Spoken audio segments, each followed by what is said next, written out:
Hi, welcome to another week's edition of Karma Creations, Crystals and Tarot.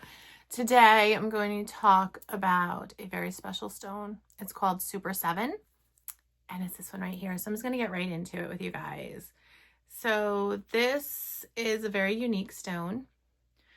Super 7s are kind of rare. They're hard to find. So you have to make sure that if you do find something that's being marketed as a Super 7, that it's actually legit. Mine's from a very reputable dealer, so I know that mine is truly a Super 7 stone.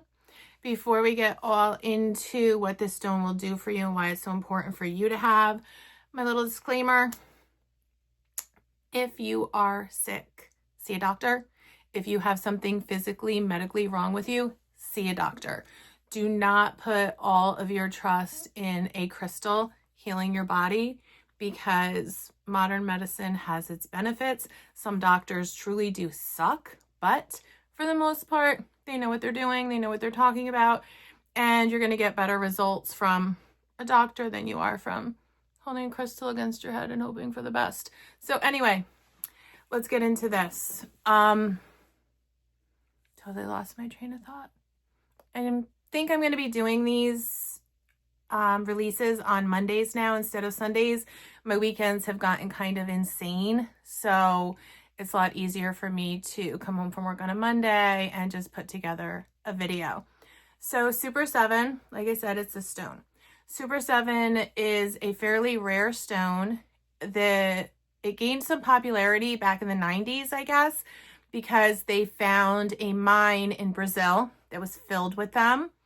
And then what happened, though, is the mine dried up. Everything was mined out of it. There were no more rocks. So you couldn't find them for a while. And then I think it was probably 5 years ago, there was another mine that was found. The original mine was in Brazil. I imagine this other one they just found was Brazil also, because that's where these stones originate from. But that mine is drying up too. It's getting overmined. There's not a lot of the stones left anymore. So if you find one, scoop it up, because it is totally worth it. This is actually my second piece of Super 7 that I've had. The first piece I had, someone stole. It was really lousy. It's not going to bring them anything good because they stole it, so they're not going to get any good energy from it. They're putting their bad energy into something that has this wonderful vibrational energy from the earth. And when you put something bad into it, you're only going to get bad back. So good luck to the person who stole my rock. But I got a new one. I'm happy with it. It's pretty cool looking. So let me tell you about this. It's called Super 7. The reason that it is called Super 7 is because it contains minerals from each of the 7 chakras. So minerals in the stone work on each of the 7 chakras of your body. The primary minerals, though, focus on your crown chakra and your base chakra. So they allow you to clear the chakras in your body and reactivate them. That's what this stone's going to do for you. This stone, I consider it like, you know how everybody wears the chakra bracelets and they have the stones for each of the colors of the chakras? So it might be like amethyst and clear quartz and lapis and sodalite a lot of times, tiger's eye, aventurine or rose quartz. So you get the picture. So people wear the chakra bracelets, but this is like a chakra bracelet, but in one stone. So you can get bracelets with Super 7's beads in them. So you're just wearing like all Super 7 and encompasses your entire body. It makes you feel wonderful. Super 7 is a stone that is a 7 on the Mohs hardness scale, which means it's a pretty resilient stone. It's a pretty sturdy, durable stone. It's not one that you have to worry about that it's going to break. Like the mica stones are super, super fragile. They're going to break if you drop them. This one, you could probably like nail it right off of somebody's head and it's still not going to break into a million pieces, but I would never do that. Anyway, this stone, let me tell you a little bit about it. This is all about your mental clarity. This stone allows you to have mental clarity. It's the kind of stone that if I describe it to someone, I describe it as your head in the clouds and your feet on the ground at the same time. So it's your connection with spirit. It's boosting your psychic ability. It's boosting your intuition.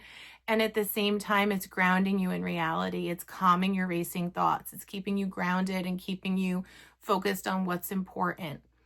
This stone activates all 7 chakras of your body. If you're not familiar with the chakra system, Google it.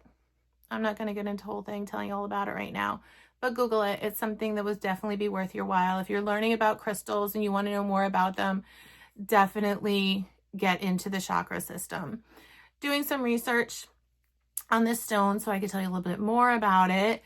It actually resonates with every zodiac sign. It resonates with every planet, and it resonates with your chakras. So if you want to talk powerful, this is like super powerful. And maybe that's why they call it Super 7 instead of just 7. I don't know. So this stone is wonderful for you if you have anxiety and panic attacks. This stone is going to calm your panic. If you have ever had a panic attack, you know how bad it is. You just feel like you need to run from wherever you are and get yourself in a whole new situation, a whole new environment. Your heart beats out of your chest. You can't focus on anything. And sometimes with a panic attack, you really think you're going to die. And thankfully you don't, because you're there around later on to tell about it and how it feels. But it's a horrible feeling. So this calms panic attacks. It calms anxiety. It boosts your mental clarity so you can distinguish between what things you really need to worry about and what things you don't. This is also a stone that is going to help you verbalize what you are trying to achieve. This is a meditation stone. It's great to use during meditation. It helps you unlock the inner secrets of the world, unlock the inner secrets of your brain, and helps you open up to new experiences. This is also a stone. It's called a melody stone. I don't know why. If you can figure out why they call it a melody stone, leave it in a comment. Let me know, because I have no idea. Oh, and while we're talking about comments, leave me a comment if you like what you hear. Leave me a comment if you have any questions. Maybe I could answer them. Subscribe to my page, like my video, all of that stuff. So Super 7 is, like I said, it's a stone that is going to be beneficial to every single part of your body. Just a couple of other things about this stone before I wrap it up, because as you know, I don't like to talk forever about a crystal, but Super 7, it's kind of wild. It can be used in an elixir. So this is a stone that you can put in water, fill your water bottle around it, and you can drink the water without having to worry about being poisoned by it. Rose quartz does the same thing, but a lot of people don't realize that there's other stones you can do it too with also, and Super 7 is one that you can do it with. This is also a stone that's going to boost your intuition, boost your psychic ability. Sorry about that. And it's also a stone that's going to help you connect to your higher self. It's a stone that's going to help you figure out how to be the best you that you can be, how to set goals and how to achieve them.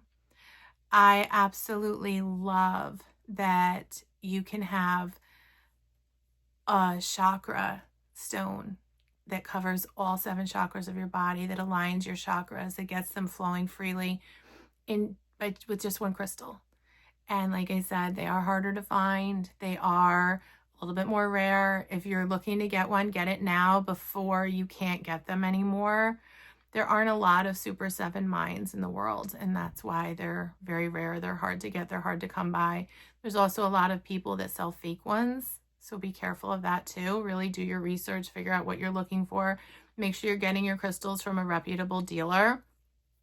So, Super 7, quick recap. Aligns all your chakras, activates all of your chakras, boosts your intuition, boosts your connection to spirit, grounds you in reality, helps you focus on what's important, gives you stability in all aspects of your life. This can help you with addiction. This can help you with goal setting. This can help you with speaking your truth. This can help you with following your heart. Basically, anything that you need, this stone is going to help. This Super 7 stone, it primarily works on your crown and on your base. Those are the primary minerals that are in this. Those are the biggest quantities. And the other 5 minerals contained in it work on your other 5 chakras, and they're not as abundant in the stone. So get yourself a Super 7, like and subscribe to my page. If you have any questions, leave them in the comments and I'll see what I can do to answer them for you. So now we are on to our second part of this video, because this is Karmic Creations, Crystals, and Tarot. So now I need to move on to the tarot. So Super 7, if you get one, let me know. Leave a picture of it in the comments. I don't know if you can do that on YouTube. Maybe you can. I don't know. Anyway, moving on. Here we go. Where did I put my tarot cards? They're right here. Okay. These are my tarot cards. I keep them in this cute little bag. And the first thing that I do every time with tarot time is I shuffle the cards, because you need to make sure your cards are shuffled. You also, some people say if you knock on the cards, you can like knock the bad energy out of them, which is probably important, especially if you let other people touch your cards. If I was doing an actual tarot reading with people, I would shuffle the cards and then I would let the person I was reading for put the cards into 3 piles, and then we would go from there. So I'm going to shuffle until I cannot shuffle anymore. I don't know if it's the cards today or if it's me, but it does not feel like they want to shuffle at all.